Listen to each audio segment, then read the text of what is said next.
Un homme est témoin d'innombrables phénomènes naturels étranges. Une pluie d'huile le matin, des milliers d'oiseaux se précipitant dans le ciel, et même d'énormes éclairs la nuit. Cependant, personne ne peut voir ces événements comme il le fait. Cet homme est-il un malade mental, ou peut-être quelque chose de mystérieux se passe-t-il réellement? Voici le résumé du film. Aujourd'hui, nous allons vous faire traverser un film d'horreur vague et amorphe sans un manteau de monstre littéral. Mettez-vous à l'abri. Spoiler à venir. Faites attention et prenez soin de vous. Curtis et Samantha vivent dans une région rurale du nord de l'Ohio avec leur jeune fille sourde, Anna. Ils forment une communauté chrétienne très unie. Samantha est une épouse et une mère à plein temps, ce qui lui permet de consacrer son temps en priorité à Anna.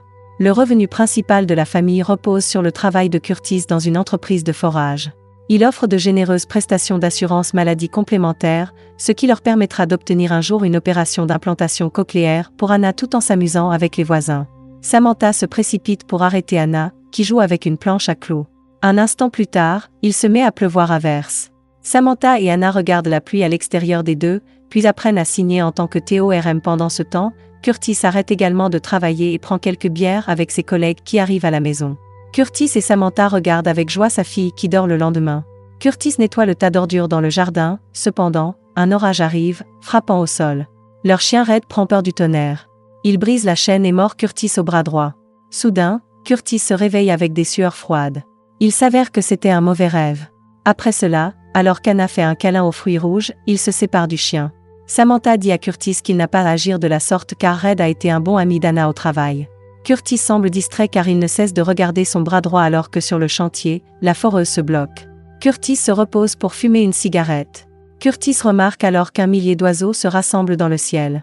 Cependant, lorsque Curtis demande à son collègue, celui-ci ne voit aucun oiseau. Le lendemain, Curtis est à nouveau plongé dans un mauvais rêve où il y a une forte tempête. Il voit Anna et lui-même dans un accident de voiture. Deux hommes étranges s'introduisent dans la voiture. L'un d'eux kidnappe Anna et l'autre étouffe Curtis à mort. Étrangement, chaque mauvais rêve est toujours accompagné d'énormes tempêtes et d'une pluie d'huile dorée, puis de la violence ou des menaces qui en résultent. Curtis devient alors anxieux et déprimé. Plus Samantha lui suggère de rester à la maison et de prendre du repos. Elle conduit Anna à la foire hebdomadaire sans lui.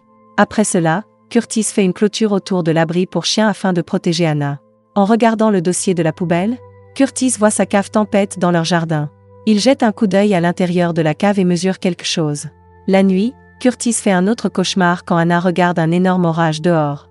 Curtis vient s'asseoir avec elle. Cependant, une personne étrange fixe Anna à ce moment-là. Curtis éloigne immédiatement Anna du type, mais l'inconnu continue de frapper la porte pour entrer. Un instant plus tard, le sol entier tremble et se soulève comme un tremblement de terre en se réveillant. Curtis se voit mouiller le lit en réalité, lorsque Samantha entre dans la chambre et vérifie l'état de Curtis. Il l'empêche de s'approcher. Samantha s'inquiète de plus en plus de l'aide apportée par Curtis. Après cela, Curtis emmène Anna avec lui à la bibliothèque locale. Il commence à penser qu'il pourrait souffrir d'une maladie mentale. Néanmoins, il ne peut s'empêcher de croire qu'une sorte de tempête apocalyptique va se produire dans un avenir très proche. Les deux hommes font ensuite des achats de conserves dans un supermarché lors d'un déjeuner avec la famille de Samantha. Curtis mentionne le nettoyage de l'abri anti-tempête dans le jardin. Les jours suivants, Curtis se concentre sur la construction de l'abri. Il installe tout à l'intérieur sans parler à personne de son plan. Samantha remarque également que Curtis se rend généralement à l'abri le soir, car il travaille trop la nuit. Curtis est épuisé pendant la journée. Il va voir un conseiller local en prétextant un rhume. Curtis explique ses troubles du sommeil et les antécédents psychologiques de sa famille, car le cauchemar ne se produit qu'à quelques reprises. Le conseiller donne ensuite à Curtis une ordonnance de sédatifs légers, qui ne crée pas d'accoutumance. Entre-temps, le conseiller dit à Curtis que s'il est toujours en proie à des cauchemars, il est préférable de consulter un psychiatre plus tard. La famille rend visite au médecin d'Anna et reçoit de bonnes nouvelles. Anna est sur le point de se faire implanter dans 6 semaines. Curtis et Samantha essaient alors d'économiser plus d'argent pour leur fille unique la nuit. Curtis prend le médicament prescrit. Étonnamment, il se réveille plein d'énergie sans faire de mauvais rêves. Le lendemain, au travail, Curtis discute avec son collègue pour savoir combien de temps une personne peut survivre si un malheur survient. Soudain, Curtis entend un fort tonnerre, mais son plan ne demande pas le ciel est toujours d'un bleu éclatant. Curtis continue à s'étonner des bruits de tonnerre que lui seul peut entendre. Curtis commence à être malade et vomit même après cela, s'inquiétant de l'aggravation de son problème. Curtis. Il va voir sa mère dans une unité de soins spéciaux. Il s'agit de Sarah, qui a souffert de schizophrénie paranoïde à peu près au même âge que Curtis. Curtis demande à sa mère si elle faisait des cauchemars avant d'être diagnostiquée. Sarah répond simplement qu'elle n'avait qu'une peur panique, celle que quelqu'un la traque pendant cette période. Il a également remarqué des phénomènes naturels inhabituels, qu'il semble être le seul à vivre. Curtis est capable de distinguer la réalité des cauchemars lorsqu'ils se produisent afin d'agrandir l'abri anti-tempête. Curtis enfreint les règles du travail, utilise des équipements de son entreprise pour fabriquer un autre abri conteneur de rechange à côté de l'actuel. Il obtient également un prêt pour la rénovation de sa maison afin de commencer à construire un abri, mais Curtis n'a jamais informé Samantha de tout cela. En voyant Curtis creuser le jardin, Samantha se met en colère. Elle se dispute avec Curtis alors qu'il prend seul toutes les décisions financières, sachant que le plan d'implantation d'Anna arrive. Samantha exige des explications sur toutes les actions étranges de Curtis ces derniers temps. Cependant, Curtis dit qu'il n'y a rien à expliquer et quitte la chambre à l'heure du coucher. Curtis prend plus que la dose prescrite de sédatifs. En conséquence, il fait une crise d'épilepsie. Samantha doit appeler l'ambulance. Cependant, Curtis veut économiser pour Anna, il refuse donc de faire partie du service d'urgence. Enfin, Curtis parle à Samantha de ses mauvais rêves ces derniers temps et de la raison pour laquelle il a carré un plan pour protéger la famille. Curtis dit qu'il ne s'agit pas seulement de rêves ordinaires, mais aussi de sentiments. Samantha écoute Curtis, mais ses idées lui échappent toujours. Curtis devient plus distrait au travail. Ensuite, à la maison, Curtis termine d'installer un abri. Il achète également des masques antitoxiques. Pendant ce temps, Samantha est de plus en plus stressée par Curtis. Elle appelle son frère Kyle pour qu'il vienne voir Curtis, mais Curtis est assez ferme sur son plan. Kyle finit par adopter Red à la place, comme le souhaite Curtis. Plus tard, le patron de Curtis découvre qu'il a tendance à emprunter du matériel à l'entreprise plus d'une fois pour cette infraction. Curtis est licencié, ce qui signifie une réduction de l'assurance médicale pour Anna. Lorsque Samantha en est informée, elle gifle Curtis et se met en colère quelques jours plus tard. Voyant que Curtis aime toujours Anna et s'en occupe, Samantha ne peut pas le quitter.